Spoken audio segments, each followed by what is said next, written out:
Hi అండి, అందరికీ నమస్కారం. రమేష్ జ్యోతి కథల ప్రపంచానికి స్వాగతం. అచలకీల 10వ భాగంలోకి వెళ్దామా? ఇది చూసే ముందు భాగాలను చూడడం మర్చిపోవద్దు. ఇక కథలోకి వెళ్దాం. అశోక్కి తన స్నేహితుడు ఒకళ్ళు చెప్పిన మాటలు గుర్తుకు వచ్చాయి. వాళ్ళు మనం రమ్మన్నా దగ్గరికి రారు, ఏదైనా చేసినా వద్దు వద్దు అంటుంటారు. కానీ మగాడిగా మన పని మనం చేయాలి, లేదంటే అలసైపోతాం అని అశోక్కి హితబోధ చేసిన మాటలు. ఇలా కాదని అశోకే వెళ్ళి అమలను తీసుకొచ్చి చాపపై కూర్చోబెట్టాడు. అమల వంటిపై వలువలు ఒక్కొక్కటిగా తీసివేయబడుతున్నాయి. అడ్డు వచ్చిన అమల చేతులు పక్కకు నెట్టివేయబడ్డాయి. వద్దు అంటూ అరవబోయింది అమల. నోటిపై చేయి వేసి షూ, అవతల అమ్మ వాళ్ళు ఉన్నారు, చప్పుడు చేయకు అన్నాడు అశోక్. అలా అమల నోరు కూడా కుట్టివేయబడింది. తీవ్రమైన నొప్పిని భరించింది అమల ఆ రాత్రి. శోభనం అంటే ఏదో చూపిస్తారు సినిమాల్లో, నిజంగా అందరికీ ఇంతే ఉంటుందేమో అనుకుంది అమల. మనసుల కలయిక తర్వాత శరీరాల కలయిక మధురంగా ఉంటుందని తెలియని వయసు, ఏది ఏంటో తెలియకుండానే భర్తకి శారీరక సుఖాన్ని ఇచ్చే శేనేషు రంభగా మారిపోయింది అమల ఆ రోజు.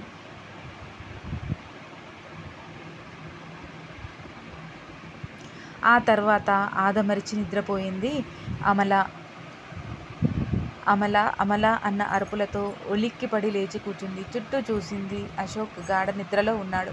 తన ఒళ్ళు తనకే వేడిగా అనిపిస్తూ ఉంది. ఒళ్ళంతా నొప్పులు. ఏదో కల అనుకుని మళ్ళీ పడుకోబోయింది అమల. ఈసారి గట్టిగా వినిపించింది ఆ అరుపు. అది కాంతమ్మ గొంతు అని గమనించిన అమల హా అత్తమ్మ అంటూ బయటకు వెళ్ళింది. టైం ఎంతైందో తెలుసా? ఉరిమి చూసింది కాంతమ్మ అలా అంటూ. గోడ గడియారం వైపు చూసింది అమల. 5 గంటలు అవుతుంది. ఇంత ఆలస్యంగానా లేచేది? అది కూడా నేను అరిస్తే. రోజు ఇలా లేస్తే కుదరదు. వాకిలి ఊడ్చి కల్లాపి చల్లి ముగ్గు వేయాలి తెల్లవారక ముందే. అంట్లు అన్ని తోమి అంబలి కాయాలి అందరికీ నువ్వే దగ్గర ఉండి వడ్డించాలి. బట్టలు మొత్తం ఉతికి మధ్యాహ్నానికి వంట చేసుకొని భోజనం తీసుకుని 10 గంటలకల్లా పొలం దగ్గరికి వెళ్ళాలి. నువ్వు చేయవలసిన పనులన్నీ ఏకరువు పెట్టింది కాంతమ్మ అమలకు.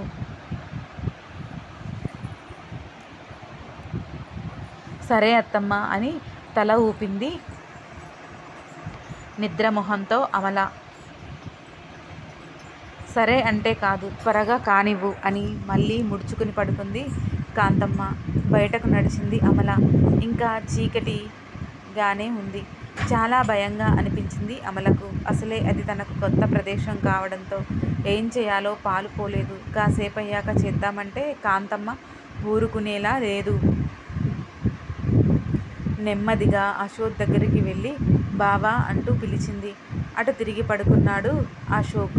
బావా లే బావా అని అశోక్ని పట్టుకుని కుదిపింది అమల.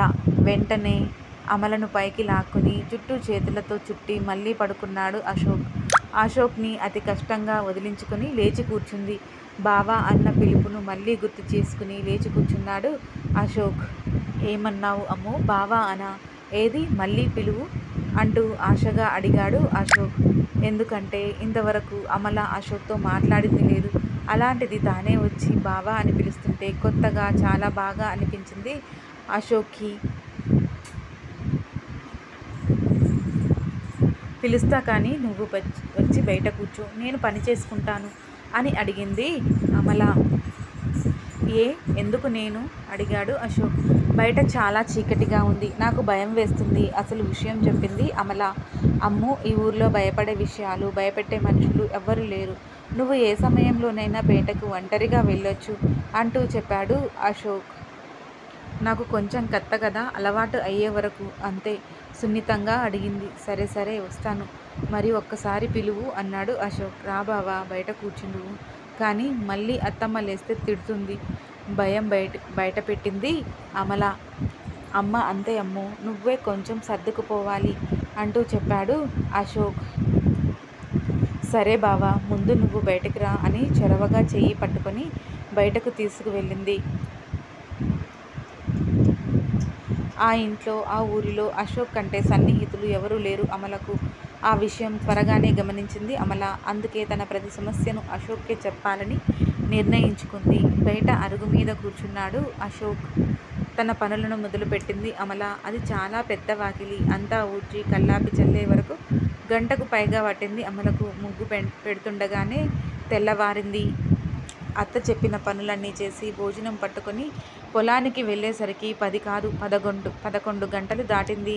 అమలను చూసిన కాంతమ్మ, మొదటి రోజు కదా, రేపటి నుండి ఇలా వస్తే అప్పుడు చెప్తా దాని సంగతి అనుకుంది. పొలానికి వెళ్ళాక మళ్ళీ అక్కడి పనులు మొదలు అమలుకు.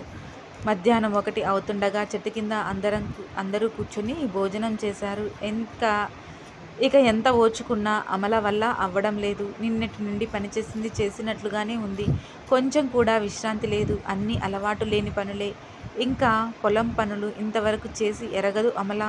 అసలు తనకి అంత సహనం ఎలా వచ్చిందో కూడా తెలియదు. తన వంట్లో ఓపిక లేకున్నా అత్త అంటే ఉన్న భయంతో మళ్ళీ పనికి పూనుకుంది అమల.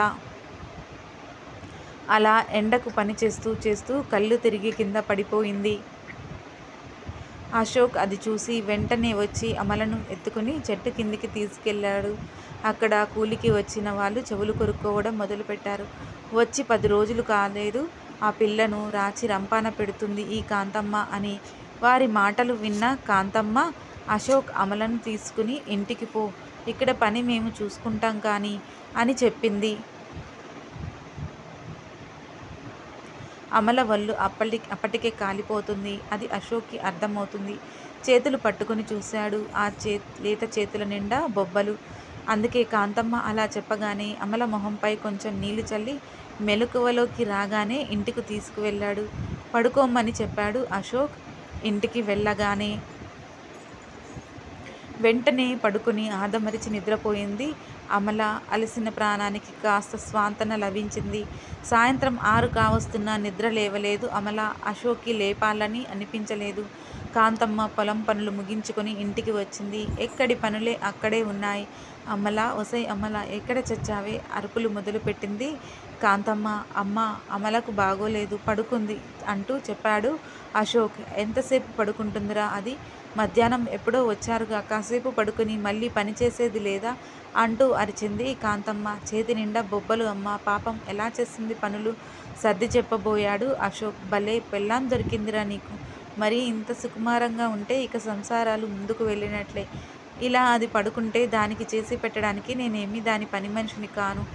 రేపు తీసుకువెళ్ళి దాని ఇంట్లో దింపిరా, తగ్గాక వస్తుందిలే అని చెప్పి వెధవసంతా నాకే తగలాలా అని తిట్టుకుంటూ పనులు చేసుకుంటూ ఉంది కాంతమ్మ. కాంతమ్మ మాటలు విన్న అమలలో సంతోషం వాళ్ళ ఇంటికి వెళ్ళొచ్చని కొనసాగుతుంది. మీకు ఈ కథ నచ్చినట్లయితే లైక్ చేయండి, షేర్ చేయండి. మరిన్ని నా కథలను మిస్ కాకుండా ఉండడం కోసం వెంటనే నా ఛానల్ని సబ్స్క్రైబ్ చేసుకోండి. ఈ కథపై మీ అభిప్రాయాలను తెలియజేయడం మర్చిపోవద్దు. మరో భాగంతో మీ ముందుంటాను. మీ రమీ జ్యోతి.